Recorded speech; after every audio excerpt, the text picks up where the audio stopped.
no cuts, no frays on it, then make sure that the seatbelt actually connects. You don't put that on, you actually can fail your test before you even get started. Pull your seat all the way up to the front. This is not for driving purposes anymore. This is just to test the airlock brake system.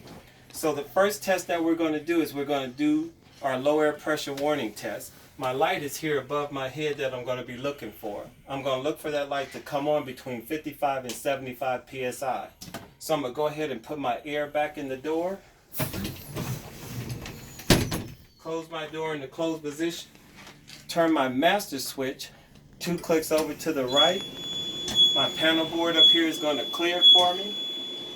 When all those lights go away and you stop hearing any noise, now I can actually start my test. I'm going to do that by mashing my service brake, just a pulse release, until I get a solid low air warning light up here. Now it's solid. Look down. That took place at 70 psi. Remember, my standard is between 55 and 75 psi. My next test is going to be my cutout test. My maximum cutout can be no more than 140 psi. I'm just going to simply press and hold my brake button to start the coach from this point. That bell you hear is the low air warning. It will go off once it gets out of that range of 55 to 75. That's what you would hear if you were driving your bus down the road and all of a sudden that sound just came on. It would be telling you that, hey, you're losing air. You need to pull your bus over. Now, in order to help this, I can do a light acceleration. You guys hear that? I'm not blowing the engine out the back. We have some drivers who does this to the bus, and it pisses off the mechanics. Because are you trying to kill my bus? What are you doing? So it's just a light acceleration until that needle stops moving. So that's what I'm actually looking for. If you guys can see that my needles are moving here, I'm looking for my needles to stop moving. And the needle that I'm looking at is my primary needle, which is the green needle. That's the one I'm keeping an eye on. See how that needle stopped moving? That's when I now let go of my accelerator, and that's when I would tell my instructor that my cutout took place at 125. All right? So my next test is going to be my cut-in test. The minimum cut-in can be no lower than 85. The way I get there is I'm going to mash one good hard mash, kind of hold it a little bit, then let it go. And then with a light acceleration counting out loud for the instructor, 1001, 1002, 1003, I'm looking for positive needle movement. I'm looking for that needle to start moving. 1005, 1006, 1007, and I can go as far as 15. And if it doesn't move, I have to start over again. It started moving, so my cut-in took place at 115. I let that air build all the way back up until the needle stopped moving, let it go, and now I'm ready for my next test. My next test is going to be my applied test. I'm ensured that I can lose no more than 3 psi's in 1 minute. We're not going to hold that whole minute because it's going to get hot in here. But this is what it looks like. You're simply going to let your air out the door. Right? You're going to turn your coach off. You're going to press and hold your service brake. Make sure your coach does not roll at all during this test. And then release your parking brake. You're going to hear the warning sound for your parking brake being released. Then you're going to turn to your needles and you're going to give the reading of where your needles now have settled. Right now they're sitting at 115, and I would let the instructor know at this point in time my minute starts. For the sake of time, we'll pretend like a minute is up. I lost no PSIs during this test. My needles are still sitting at 115. That's what I would tell my instructor. My next test is going to be my spring brake test. With the coach already in the position that it is in, I'm just going to simply start pumping my service brake, and I want my spring brake to pop up between 20 and 45 psi. That's when the sound will go away all on its own. Let me know that the coach is secure again.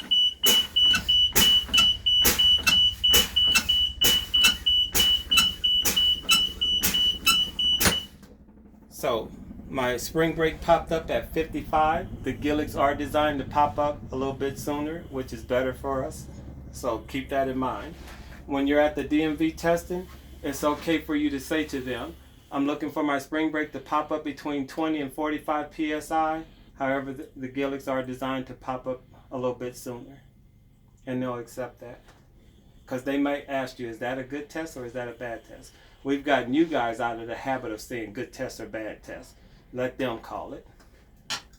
All right. So now the next test I'm going to do is going to be my ABS test. It's a short test. I'm going to be looking up here above my head to ensure that my light comes on, it is on, and that it is off. That's all I'm looking for in that test. I did that by turning my master switch 2 clicks again to the right. Letting my panel board clear. Then we're going to start our coach. We're going to hear the warning bell again because we're below that 5575. We're going to put our ear back in the door. And we're going to give a light acceleration to help build that up, because if not, it can take forever. Doesn't mean that it's not working, but this is our way of speeding up that process. The one thing you cannot use, you cannot use what's called your fast idle during these tests. You have to actually manually build the air up with your accelerator. So all we're doing is waiting for our air to build up, not the sound to go off, but for our air to build up, the needles to stop moving before we start the next test.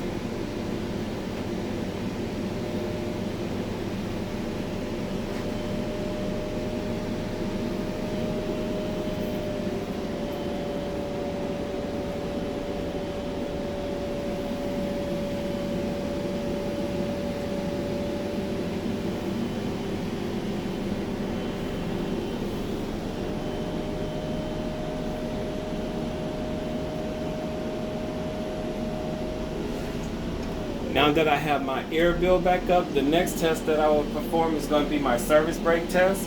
I'm going to ensure that I'm going to move the coach no more than 5 miles an hour. Right? I'm going to make sure that there's no hazards in front of my coach that can be struck once I start moving. I'm going to let my instructor know, please hold on for me. And here's what I'm looking for. I'm looking to make sure that when I apply my service brake that I have no pulls left or right in my steering wheel, no sponginess in my braking, no delayed stopping, and no unusual feels or noises. All right. So, and that's done this way.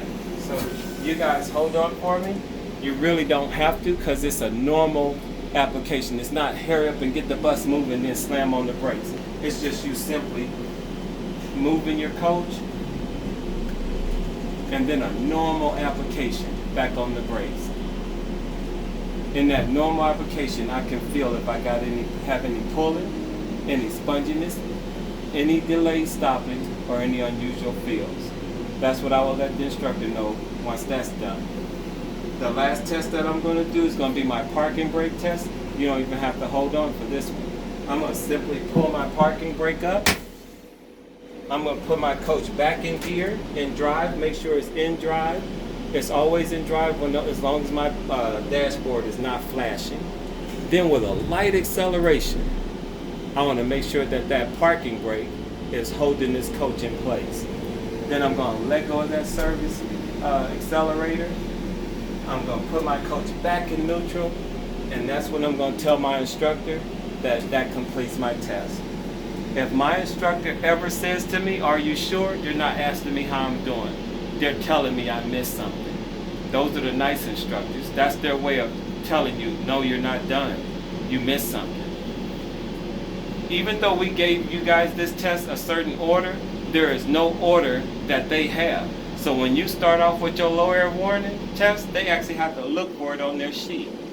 When you go to your cutout, they have to look for it on their sheet. So if you forget something, you don't have to say, oh, I forgot to do, no. The next test that I'm going to do, let's say I forgot to do my ABS test. The coach is running in the whole 9 yards. So if I have told my instructor, okay, so that completes my air brake test, and he says, are you sure? I'm going to say, give me a moment, let me think about it. I'm going to go back through the steps that we've taught, that we've learned, and then I might realize, oh, I might realize, oh, I missed my ABS. So the last test I'm going to do for you is going to be my ABS test.